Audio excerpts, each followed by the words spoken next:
Assalamualaikum warahmatullahi wabarakatuh. Bismillahirrahmanirrahim. Alhamdulillahirabbil alamin. Wassalatu wassalamu ala asrofil anbiya'i wal mursalin Sayyidina Muhammadin wa ala alihi wa ashabihi ajmain amma ba'du.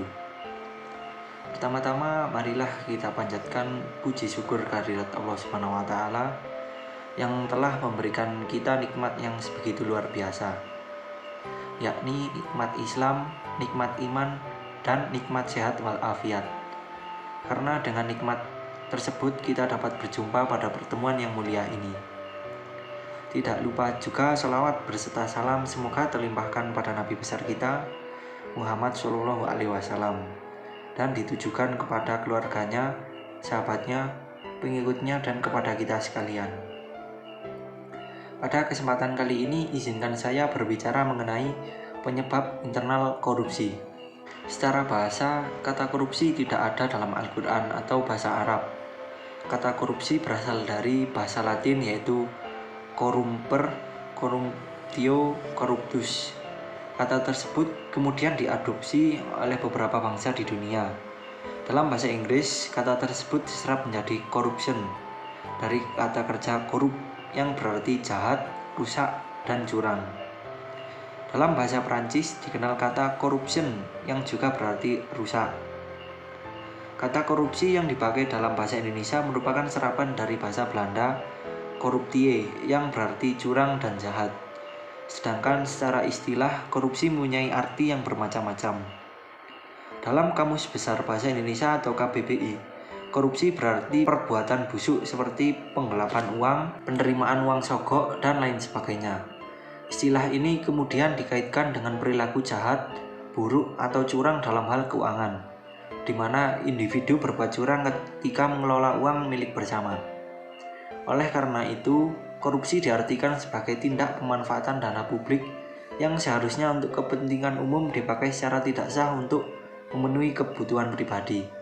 Inilah istilah korupsi yang lazim dipakai dalam istilah sehari-hari. Dalam Undang-Undang Negara Republik Indonesia Nomor 31 Tahun 1999, Pasal 2 Ayat 1 tentang pemberantasan tindak pidana korupsi disebutkan, korupsi adalah setiap orang yang secara melawan hukum melakukan perbuatan memperkaya diri sendiri atau orang lain atau suatu korporasi atau perusahaan atau badan usaha yang dapat merugikan keuangan negara atau perekonomian negara. Dengan pengertian tersebut, praktek-praktek kecurangan yang termasuk dalam kategori korupsi antara lain adalah manipulasi penyuapan atau uang pelicin, pungli atau pungutan liar, markup atau penggelembungan anggaran yang tidak sesuai dengan belanja real, dan pencairan dana publik secara terselubung dan bersembunyi di balik dalil-dalil konstitusi dengan niat untuk memperoleh keuntungan yang lebih besar secara tidak sah dari apa yang seharusnya diperoleh menurut kadar dan derajat pekerjaan seseorang. Adapun bentuk-bentuk korupsi, dalam pandangan Islam tidak dikenal istilah korupsi karena kata tersebut bukan berasal dari agama Islam. Akan tetapi dengan melihat arti korupsi, sebagaimana disebutkan di atas, banyak istilah pelanggaran hukum dalam pandangan Islam yang dapat dikategorikan sebagai korupsi. Bentuk-bentuk pelanggaran hukum tersebut antara lain gulul atau penggelapan, riswah atau suap, hadiah atau gratifikasi, syarikoh atau pencurian, dan kianah atau kianat atau kecurangan. Yang pertama, gulul atau penggelapan. Kata gulul secara bahasa adalah akzu saywa dasuhu fi mataihi, atau mengambil sesuatu dan menyembunyikan dalam hartanya. Pada mulanya, gulul merupakan istilah untuk penggelapan harta rampasan perang sebelum dibagikan kepada yang berhak. Yang kedua, riswah atau suap. Istilah lain yang juga merupakan salah satu bentuk korupsi adalah riswah.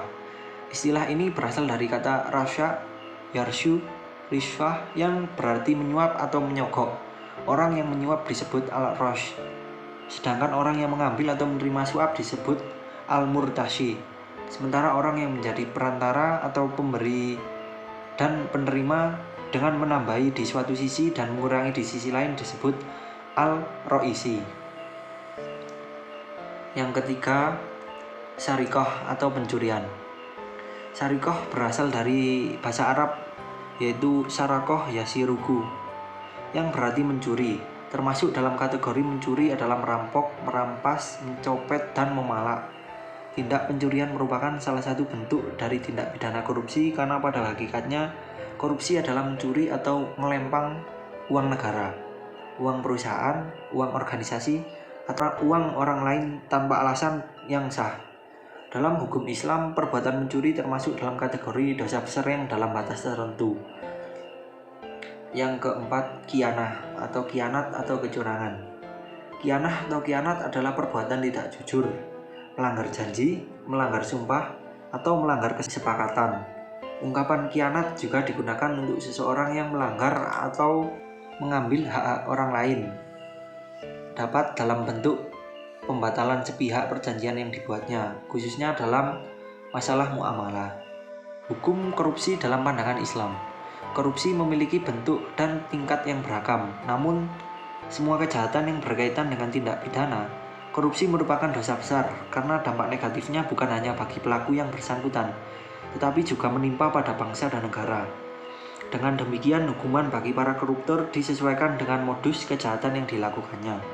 Misalnya korupsi dengan modus mencuri atau menggelapkan dana negara, maka baginya berlaku hukum potong tangan jika barang atau uang yang digelapkan sudah mencapai satu nisab pencurian, yaitu senilai 94 gram emas.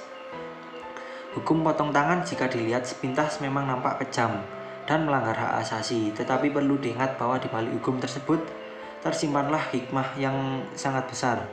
Pencuri atau perampok, lebih-lebih koruptor, telah merampas hak orang lain atau hak negara. Pada kenyataannya, dengan dihukum penjara, jarang dari mereka yang kemudian jera dan berhenti dari perbuatan mencuri. Tetapi dengan adanya pencuri yang dipotong tangannya oleh orang lain, akan takut dan berpikir panjang untuk melakukan pencurian, karena dia takut jika ketahuan akan dipotong tangannya. Hukuman lain bagi koruptor adalah takzir atau hukuman, mulai yang paling ringan berupa dipenjara lalu memecatnya dari jabatan dan memasukkan dalam daftar orang yang tercela, penyitaan harta untuk negara hingga hukuman mati. Lalu untuk hukuman ini disesuaikan dengan besar kecilnya jumlah uang barang yang dikorupsi dan dampaknya bagi masyarakat. Demikianlah penjelasan penyebab internal korupsi. Semoga penjelasan tersebut dapat menambah keimanan serta ketakwaan kepada Allah Subhanahu wa taala. Semoga dapat bermanfaat bagi kita semua dan dapat kita aplikasikan dalam kehidupan sehari-harinya. Lebih dan kurangnya mohon dimaafkan. Yang benar datangnya dari Allah Subhanahu wa taala yang Maha benar, dan yang salah, khilaf atau keliru itu datangnya dari saya pribadi sebagai manusia biasa yang tidak pernah luput dari salah, khilaf dan dosa. Akhiru kalam, subhanakallahumma wa bihamdika asyhadu alla ilaha illa anta astaghfiruka wa atubu ilaik. Walahul muwafiq ila aqwait thariq. Wassalamualaikum warahmatullahi wabarakatuh.